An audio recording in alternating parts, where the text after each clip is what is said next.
नीतीश जी एक मुख्यमंत्री हैं, अगर वो प्रमाण पत्र लेने कोई आ रहा मुंह ढक के आ रहा है तो उन्होंने ये लगा बुर्का हटाई और बच्चे के नाते उन्होंने एक अधिकार के नाते कहा, तो मुख्यमंत्री क्या किसी को आंख बंद करके दे देगा? कितनी बड़ी खबर न्यूज बनती मीडिया की।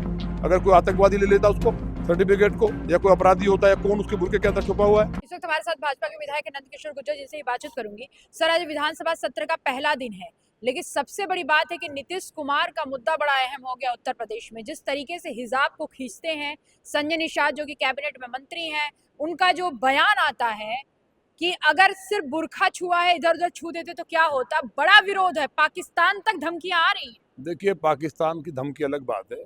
नीतीश कुमार जी अपनी बेटी की तरह उन्होंने समझा होगा, इस तरह का रहा होगा भाव। इस तरह की बात को बिना वजह का तुल देना गलत है।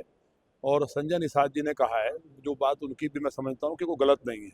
उन्होंने कहा है कि कहीं भाई जो हम जा रहे हैं तो हमारा वोटर जब वोट डालने जाते तो भी हटाया जाता बुर्का, तो वो कोई ऐसा इशू नहीं था। कोई प्रमाण पत्र लेने जा रहा है, कोई दूसरा चला जाता तो मुख्यमंत्री के लिए लेने देने पड़ जाते कि किसी और को दे दिया।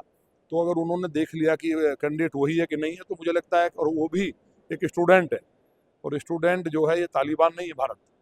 हम लोग इस देश को आगे बढ़ाना चाहते हैं, तो कोई विषय नहीं है। निषाद जी ने जो कहा इधर उधर छूने का मतलब उनका यही था कि बुर्के का हाथ कहीं और लगता तो शायद बड़ा बवाल हो जाता। तो वो उनकी जो टिप्पणी है उसका हम समर्थन तो नहीं करते, लेकिन दोनों ही बहुत सीनियर है, उनकी बेटी की उम्र की है वो, तो इस पर कोई विवाद है नहीं। लेकिन आप मुंह ढक करके जाकर के प्रमाण पत्र लेंगे या एयरपोर्ट पर जाएंगे, क्या आपका चेहरा नहीं देखेंगे? तो ये विवाद गलत है, और जो लोग इस तरह की विवाद की बात कर रहे हैं वो कहीं ना कहीं तालिबान के एजेंट है भारत में।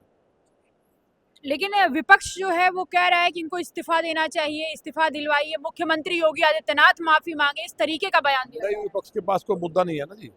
अब बताइए, मुंह बुर्का ढक करके कहीं के प्रमाण पत्र मिलता है? मुख्यमंत्री जी ने एक बच्चे को, कोई ऐसा नहीं है को मैरिड है, फिर क्या जरूरत है? फिर कहीं मत जाइए, सोफिया कुरैशी से उन्हें सबक लेना चाहिए कि इस देश की मुस्लिम महिलाएं आगे बढ़ रही हैं। मुंह ढक करके तुम उनको वहीं आदिकाल में ले जाना चाहते हो। ये तो हिंदुओं में भी था पहले पर्दा। तो अब दुनिया बढ़ रही है, नारी शक्ति का अपमान है। ये लगातार ऐसा बोल करके नारी शक्ति का अपमान कर रहे हैं। भारत की नारी आगे बढ़ रही है, इनको तकलीफ हो रही है। संजय निषाद ने तो माफी मांगी है, नीतीश कुमार को माफी मांगनी चाहिए? नहीं, बिल्कुल नहीं मांगनी चाहिए। नीतीश कुमार जी ने कोई गलत नहीं किया है, तो प्रमाण पत्र दे रहे हैं, मुख्यमंत्री हैं वो। क्या उनको कोई गलत किसी को दे देते? उस बुर्के के अंदर कोई आतंकवादी होता और प्रमाण पत्र चला जाता, कौन जिम्मेवार होता है इस बात का? उन्होंने अखिलेश यादव कह रहे हैं कि अब उनके साथ एक सहयोगी चलना चाहिए। अखिलेश यादव जी अब सहयोगी चलें, खुद चलें। अब कुछ दिन बाद समाजवादी पार्टी जब साफ हो जाएगी तो सब पता चल जाएगा।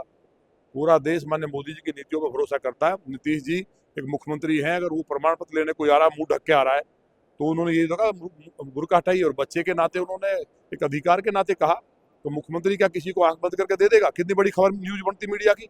अगर कोई आतंकवादी ले लेता उसको सर्टिफिकेट को, या कोई अपराधी होता है, कौन उसके बुर्के के अंदर छुपा हुआ है?